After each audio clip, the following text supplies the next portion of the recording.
नमस्कार, सिद्धी फूड रेसिपीमध्ये तुमचं स्वागत आहे। आज आपण बनवणार आहोत वांगी फ्राय। मसाला भरून वांगी फ्राय करणार आहोत आपण। एकदम चमचमीत अशी आणि सिंपल अशी वांगी फ्राय बनवणार आहोत। तर चला रेसिपी सुरू करूया। मसाला भरून फ्राय वांगी आपण बनवणार आहोत। वांगी आपण फ्राय करून घेणार आहोत। एकदम तळून अशी काढणार नाही आहोत, पण फ्राय करणार आहोत। इथे मी वांगी घेतलेली आहेत काही। आता आपण वांगी पहिले मी स्वच्छ धुवून घेतलेली आहेत। आपल्याला ही मध्ये चिरायची आहेत। ह्याचं जे देठ आहे, जर तुम्हाला जर देठ काढायचं असेल तर तुम्ही काढू शकता, किंवा ठेवायचं असेल तर तुम्ही ठेवू शकता। मी तर शक्यतो काढूनच टाकणार आहे, पण तुम्हाला जर देठ ठेवायचं असेल जरी फ्राय करताना तर तुम्ही ठेवू शकता। मी याचं पहिलं देठ काढून टाकणार आहे, कारण मी बिना देठची वांगी फ्राय करते शक्यतो। आणि देठ काढल्यानंतर आपल्याला खालच्या साईडने वांग्याला कट करायचं आहे।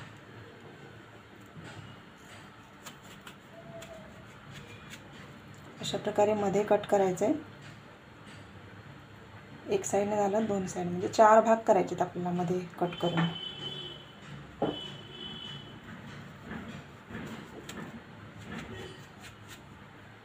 पूर्ण खालपर्यंत जायचं नाही, कारण पूर्ण कट झाला नाही पाहिजे। मधल्यामध्ये पर्यंत कट करायचं आहे अशा प्रकारे, जेणेकरून आपल्याला याच्यामध्ये मसाला भरायचा आहे आणि मग ते वांगी फ्राय करायला टाकायचे। आता वांगी कट केली की ती काळी पडतात, त्यामुळे त्यांना लगेच पाण्यामध्ये घालून टाकायचं। आणि अशा प्रकारे आपण बाकीची पण वांगी सर्व कट करून घेऊया। इथे आपण वांग्यांचे देठ काढून टाकलेले आहेत आणि वांगीमध्ये सुरीने कापून घेतलेले आहेत। मध्ये काप केलेले आहेत वांग्याचे, आणि कापल्यावर लगेच वांगी पाण्यात घालायची। वांगी मी पहिलेच धुवून घेतली होती बाहेरून। आता ही कापलेली आहेत, त्यामुळे यांना पाण्यात घालून ठेवत आहे। आता ही तशीच पाण्यात घालून ठेवूया। आता आपण मसाला बनवून घेणार आहोत। मसाला आतमध्ये जो वांग्यामध्ये भरणार आहे, त्यासाठी आपण इथे एक मोठी वाटी खोबरा किसून घेतलेला आहे। सुका खोबरा आहे, तो किसून घेतलेला आहे। तो आता आपल्याला जरा हलका भाजून घ्यायचा आहे, थोडा ब्राऊन होईपर्यंत। गॅसवर आपण इथे पॅन तापायला ठेवलेला आहे गरम करायला। त्यामध्ये आपण हा सुका खोबरा भाजून घेणार आहोत।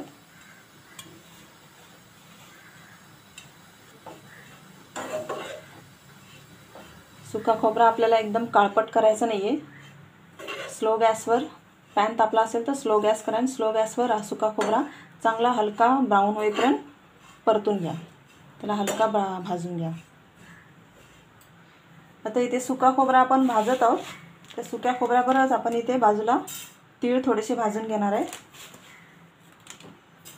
1.5 चमचा मी तीळ घातलेले आहेत, सफेद तीळ आहेत। जास्त भाजायचे नाही आहेत, काळपट असे, म्हणून हलकेच साईडला खोबरा करून हलकेसे भाजून घेते। आता हे मिक्स करूया।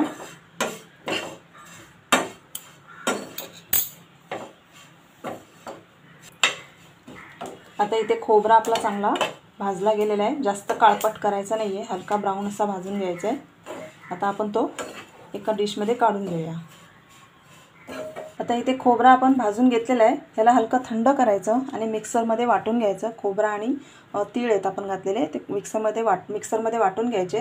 एकसारखा मिक्सर कंटिन्यू चालू ठेवायचा नाही वाटताना, कारण जर सतत चालू ठेवला ना तर खोबऱ्याला तेल सुटेल आणि ते एकदम चिकट होऊन जाईल, पातळ असं तेल सुटेल त्याला। त्यामुळे बंद चालूमध्ये खोबरा वाटून घ्यायचा आहे आपल्याला, पावडर अशी करून घ्यायची। तर इथे आपण खोबरा मिक्सरला वाटून घेतलेला आहे, पावडर अशी करून घेतलेली आहे। जास्त वाटलेला नाही आहे मी, थोडा जाडसर राहिला तरी चालेल, पण त्याला पूर्ण तेल सुटेपर्यंत वाटू नका। आता यामध्ये आपण मसाले घालूया। इथे मी हळद घालत आहे, 1 चमचा लाल मसाला वापरत आहे,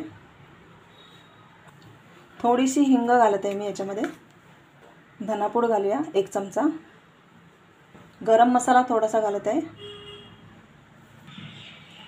इथे आलं लसूण पेस्ट घालत आहे 1 चमचा, कढीपत्त्याची मी पानं 7-8 पानं चिरून ठेवली होती ती घालत आहे, कोथिंबीर मी थोडी जास्तच घालत आहे।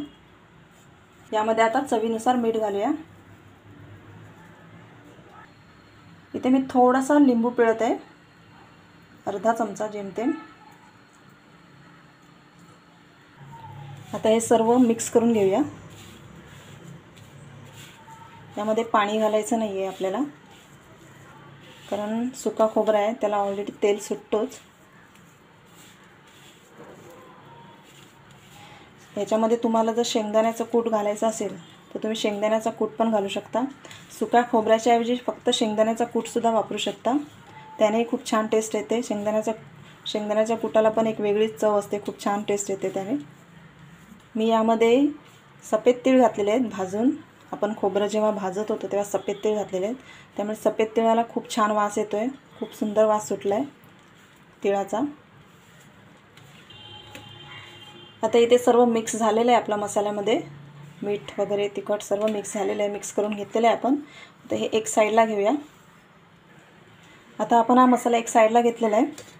आपण इथे जी वांगी पाण्यामध्ये घालून ठेवली होती, पाण्यामध्ये घालून ठेवायची जेणेकरून वांगे आतमध्ये जास्त काळी होत नाहीत आणि वांग्यामध्ये एक प्रकारचा थोडासा तुरटपणा असतो, तो पण निघून जातो. त्यामुळे वांगी पाण्यामध्ये घालून ठेवायची. पाणी नितळून घ्यायचं, पूर्णपणे पाणी घ्यायचं नाही. आणि वांगी कधी पण चिरल्यावर ना आतमध्ये बघायची वांगा कुठे खराब आहे का. कधी कधी वांग्यांना कीड लागलेली असते आतून, त्यामुळे वांगा चेक करून घ्यायचा चिरल्यावरच. आता चिरल्यावर बऱ्याच वेळानं नाही, जेव्हा आपण चिरतो ना तेव्हा चेक करून घ्यायचा. आता हा मसाला आपण याच्यामध्ये भरूया. जितका राहील ना तितका भरून घ्यायचा.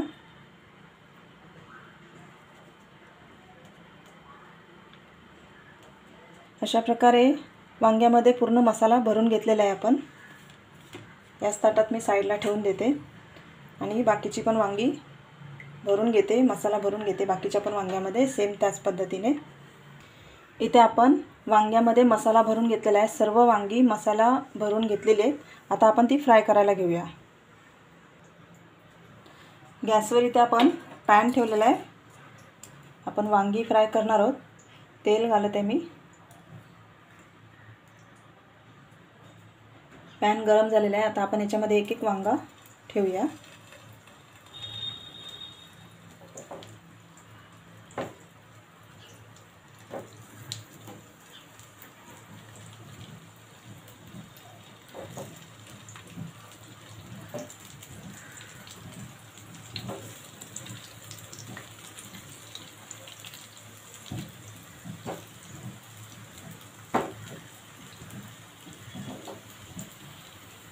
पॅनमध्ये आता वांगी सर्व मी घातलेले आहेत, सर्व वांगी राहिलेले आहेत. स्लो गॅस ठेवायचा. तेल थोडंसं हलकं वरून सोडायचं वांग्यावर.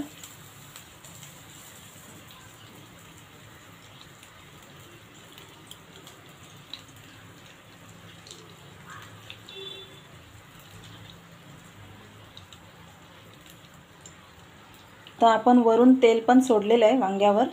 शक्यतो वांग्यावर मी सोडते. कधी मच्छी जरी फ्राय करायची झाली तरी मी मच्छीवर सुद्धा वरूनच तेल टाकते. साईडने थोडंसं टाकते आणि नंतर वरून टाकते, जेणेकरून ते तेल पूर्णपणे त्याच्यामध्ये मुरलं जातं आणि त्या मसाल्यामध्ये मुरलं जातं मेन म्हणजे. आता आपण इथे वांग्यावर तेल सोडलेलं आहे, तेल पण घातलेलं आहे, फ्राय करायला ठेवलेले आहे. स्लो टू मिडियम गॅसवर आपल्याला ही वांगी फ्राय करून घ्यायचे. पाहिजे असल्यास झाकण ठेवा त्यावर. मी पण झाकण ठेवणार आहे. झाकण ठेवल्यामुळे काय होते, वांगी पटकन शिजली जाणार ती वाफेने. त्यामुळे आता आपण याच्यावर झाकण ठेवूया. आपण झाकण ठेवून देत आहोत. झाकण ठेवून आपल्याला ही वांगी वाफवून शिजवून घ्यायचे आहेत, चांगली तेलावर फ्राय करायचे आहेत. झाकण यासाठीच ठेवलेलं आहे की जेणेकरून वाफेने वांगा पटकन शिजला जाईल, जास्त वेळ लागणार नाही शिजायला. आता आपण हे 2-4 मिनटं आपण याला झाकण ठेवून शिजवून घेणार आहोत. 2 मिनटं झालेली आहेत. आपण झाकण काढूया. वांगा हलका थोडा मऊ पडायला लागला आहे. पलटी मारूया आता, ह्यांना परतून घेऊया.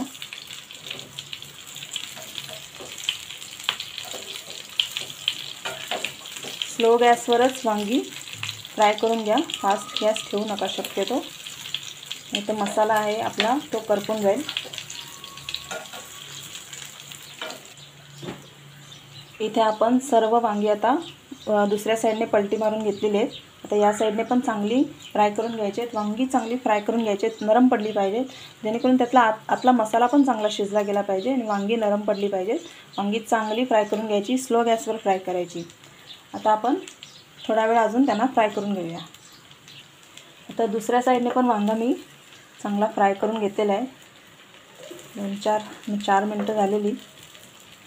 आता इथे झाकण नाही ठेवलं तरी चालेल, तुम्ही झाकण न ठेवता फ्राय करून घेऊ शकता.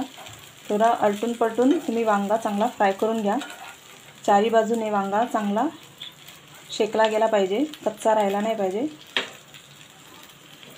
तर मी पुन्हा याला अजून 2-4 मिनटं शेकून घेणार आहे, फ्राय करून घेणार आहे.